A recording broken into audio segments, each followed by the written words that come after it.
buenos días y bienvenidos a una nueva edición de Panorama. Dani, cuéntanos cómo está el panorama el día de hoy. Muy buenos días, Sharon.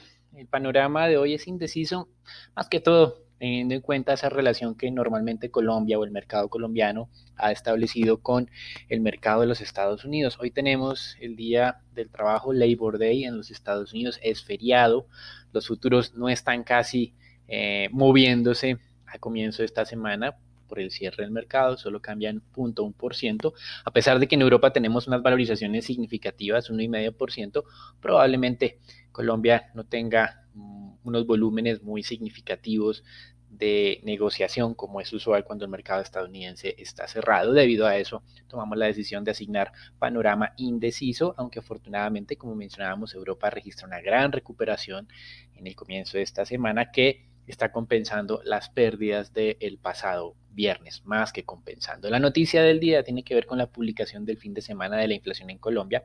Contrario a la estabilidad que esperaba el mercado y nosotros también, la inflación cayó del 1.97 al 1.88%. En noticias del mercado accionario en el mundo, pues ya mencionamos, la semana pasada teníamos unas jornadas muy difíciles, jueves y viernes, correcciones importantes. El viernes terminó con recuperación en los Estados Unidos. De alguna manera eso explica por qué hoy Europa está comenzando con pie derecho, es decir, positivamente. De alguna forma hay algún rezago en el stock 600 europeo y digamos se está poniendo al día con los Estados Unidos. Lo que cayó entre jueves y viernes no es para sorprenderse, corrección en el sector tecnológico en Estados Unidos, 7% en acumulado en retrocesos, algo de ganancias en el sector financiero en el acumulado en esos 2 días, 1.5%, y en el total el Standard & Poor's 500 cayó el 4.3%. Un artículo del Financial Times ha establecido que el comprador masivo de opciones call sobre compañías tecnológicas del Nasdaq ha sido el fondo japonés SoftBank. La revelación hizo que varios inversionistas consideraran que esta estrategia ha sido demasiado agresiva para mantener sus recursos en este fondo, liquidaciones de 9 billones de dólares, pero el fondo, o de acuerdo a los registros no oficiales, habría registrado ganancias de 4 billones durante el último mes.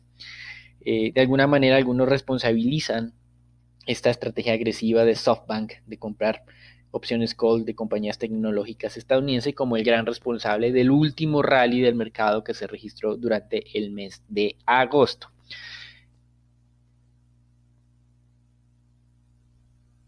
Y en temas de COVID, India ya alcanzó a Brasil, lo va a rebasar por la velocidad de contagios, a pesar también de que el gobierno, o por lo menos hay acusaciones de que el gobierno decidió reducir la velocidad o más bien la cantidad de pruebas realizadas y también de pruebas procesadas.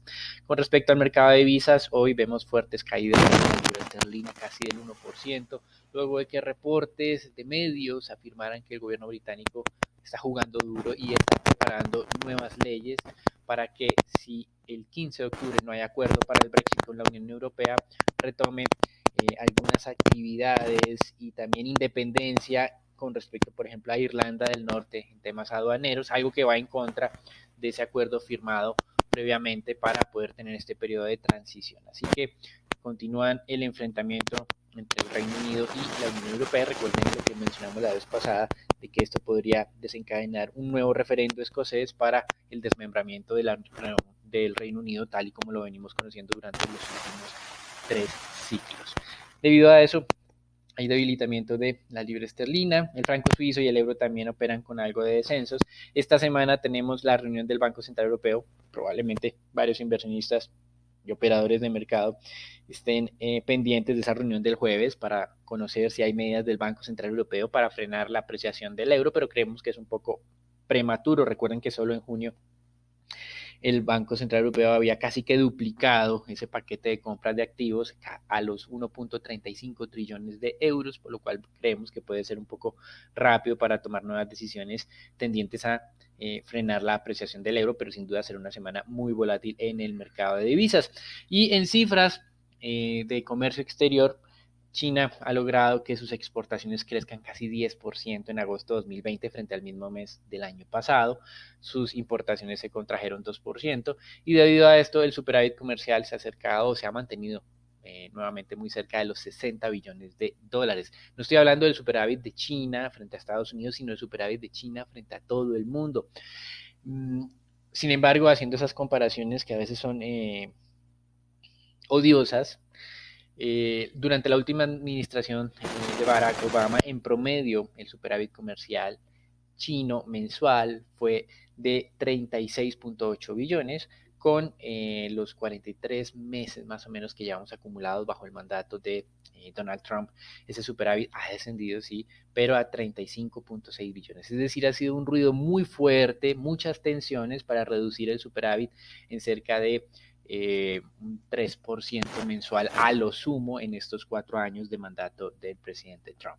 Las monedas latinoamericanas, si el día de hoy llegara a cerrar ese índice LASI por encima de las 43 unidades, podrían estar abandonando, por lo menos desde el punto de vista técnico, una tendencia bajista que había marcado el 12 de agosto. En materias primas, el petróleo está descendiendo a los niveles que tuvimos a comienzos de julio de este año, con Brent muy cerca de los $42, un poco por debajo, y el WTI sí por debajo, lejos ya de los $40 el barril. Aramco, que es la compañía estatal saudí, anunció que reducirá los precios de venta de su petróleo a partir de octubre a sus clientes asiáticos. Algunos han considerado que esto es una señal de debilitamiento en esa tendencia de recuperación de la demanda de petróleo. Y en renta fija, el viernes pasado, esa sorpresa que tuvimos del desplome de la tasa de desempleo en los Estados Unidos de 8.4% ha tenido dos implicaciones. La primera, presiones alcistas en las tasas de descuento de los tesoros, sobre todo la parte larga de la curva.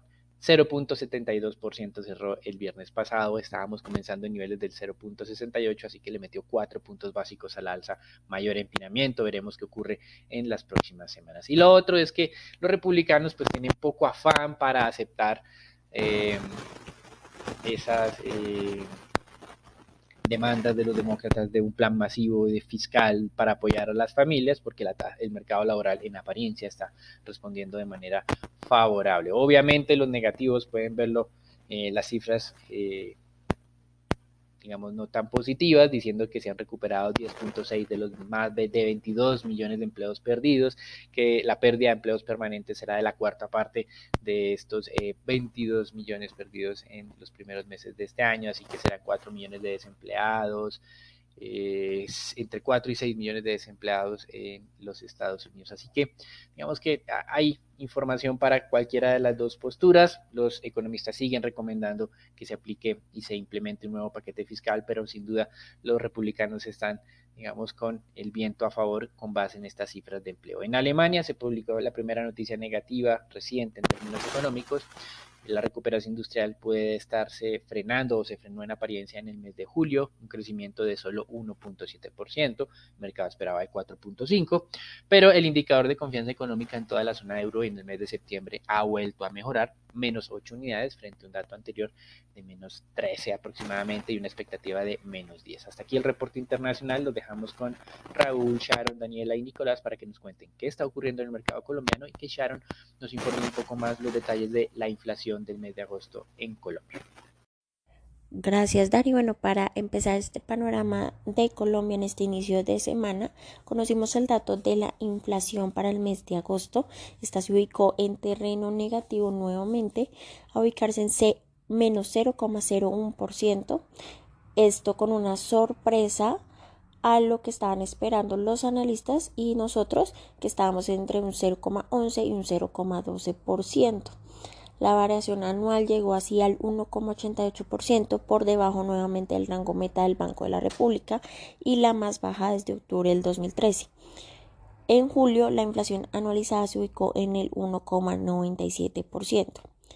Sobre los sectores que en este mes crecieron, fueron información y comunicación, salud, bienes y servicios diversos y bebidas alcohólicas. El caso contrario, las categorías que más bajaron fueron en primer lugar la educación, las prendas de vestir y calzado y los alimentos y bebidas. El director del DANE, Juan Daniel Ovedo, explicó que hubo una baja demanda sobre el sistema de educación superior que ha representado una respuesta en ajustes tarifarios para permitir la continuidad de los estudiantes o el interés de otros en entrar a el sistema. Y para finalizar, el viernes, las comisiones económicas de Cámara y Senado de la República aprobaron en el primer debate la extensión del subsidio a la nómina hasta el mes de diciembre de este año. En esta discusión se plantearon también algunas otras propuestas como extender el auxilio por más tiempo, incluso una de ellas pide que se haga hasta mediados del otro año. Vale la pena destacar que según el Ministerio de Hacienda, más de 130.000 empresas se han acogido a este programa que ha beneficiado a 3.2 millones de trabajadores e irrigado recursos a través de ese auxilio por 2.4 billones de pesos. Esto sería todo por las noticias de Colombia. Raúl, ¿qué pasó el viernes en el mercado accionario local? Gracias, Dani. Por parte del mercado accionario local, el Colcap el día viernes se valorizó levemente, afectado principalmente por esas caídas en los mercados internacionales. Sin embargo, se mantuvo un poco más resiliente. Es relevante destacar que los volúmenes sí fueron bajos, se negociaron tan solo 54.000 millones de pesos, donde la especie más transada fue el ETF, el Colcap, con 9.000 millones. La más valorizada fue Cemex, con un 2,3%, y la más desvalorizada fue Grupo Energía Bogotá, con el 3,2%.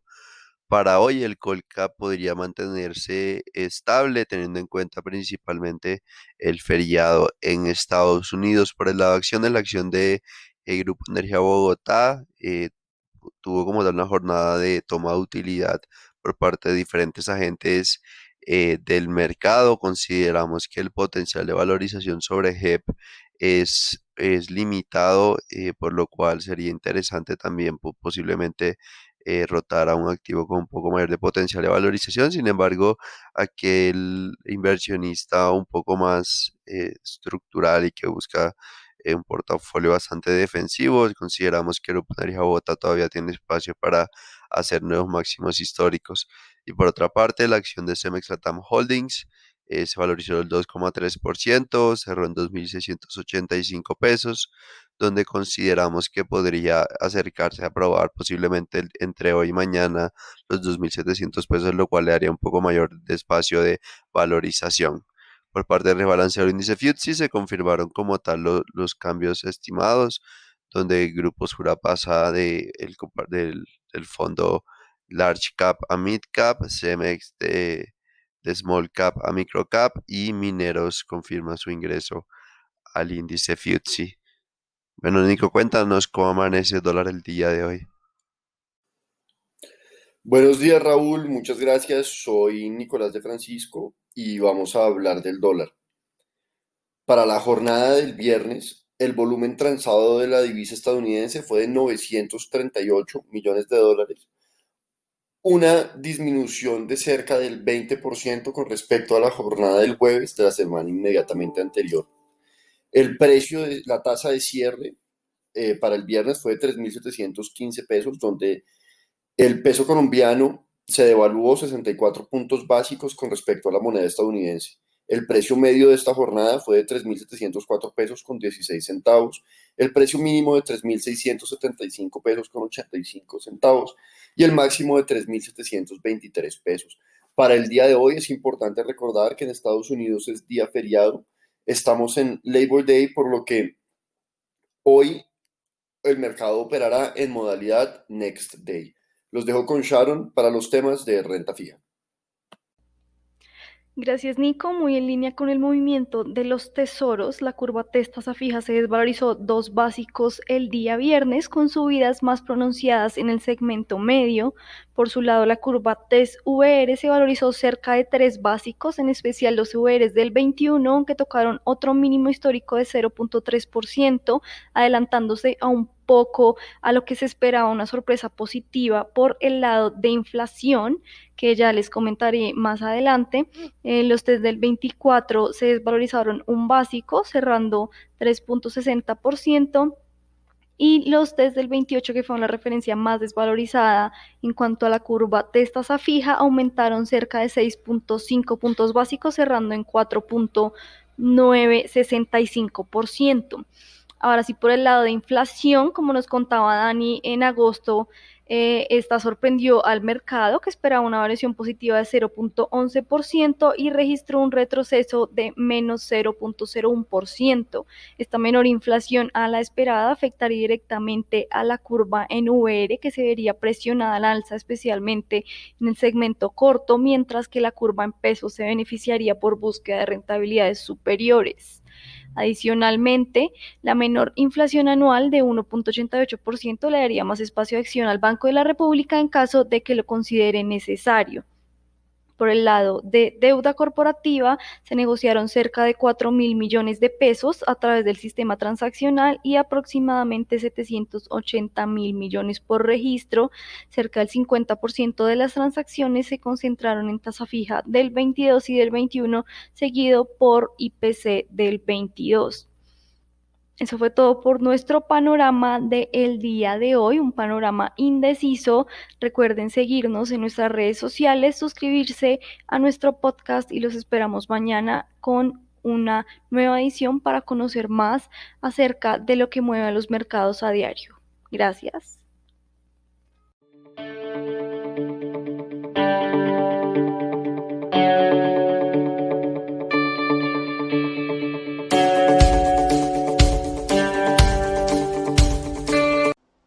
El contenido de la presente comunicación o mensaje no constituye una recomendación profesional para realizar inversiones en los términos del artículo 240.11.2 del decreto 2555/2010 o las normas que lo modifiquen, sustituyan o complementan.